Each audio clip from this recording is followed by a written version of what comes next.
अंतराल।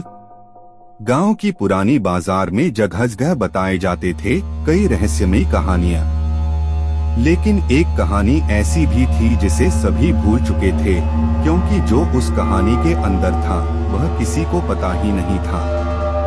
रामन गांव का सबसे युवा लड़का कभी भी रहस्यों से बचकर नहीं चल सकता था। वह हमेशा ऐसी कहानियों की तलाश में रहता था जो लोग भूल चुके थे। एक दिन उसने एक पुरानी किताब ढूंढी जो गांव के पुराने पुस्तकालय में छिपी थी।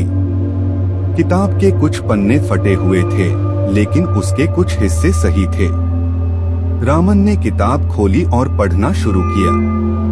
कहानी के अनुसार गांव में एक अत्यंत धनी और शक्तिशाली परिवार रहता था जिसका नाम वर्मा परिवार था।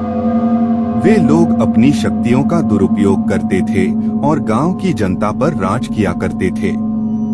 एक दिन वर्मा परिवार ने गांव की मुख्य मंदिर में एक विशालकाय प्रतिमा स्थापित की। प्रतिमा में कुछ अजीब शक्तियां थीं जिन्होंने गांव की जनता को डराया और उनके ऊपर अपना काबू पाया। कुछ समय बाद गांव में अजीब गतिविधियां होने लगी।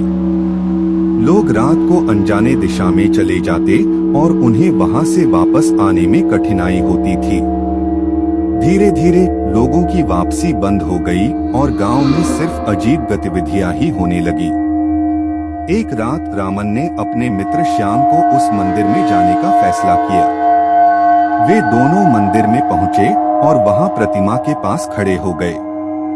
श्याम ने कहा, कुछ अजीब शक्तियां इस प्रतिमा से आ रही हैं। रामन ने उसे कहा, हमें इस प्रतिमा को तोड़ना होगा। दोनों ने मिलकर प्रतिमा को तोड़ने का प्रयास किया, लेकिन प्रतिमा को तोड़ना असंभव था। तभी एक अजीब सी आवाज आई और वहां से एक पुरानी किताब गिरी। रामन ने किताब उठाई और पढ़ने लगा। किताब में लिखा था कि प्रतिमा को तोड़ने के लिए वहां एक मंत्र है। रामन ने मंत्र को पढ़ा और प्रतिमा को तोड़ने की कोशिश की। जैसे ही मंत्र पढ़ा गया, प्रतिमा की आवाज आई, तुम गलती कर रहे हो। रामन और श्याम डर गए और वहां से भाग गए। दोनों लड़के गांव वापस आए और गांव के लोगों को सच्चाई बताई।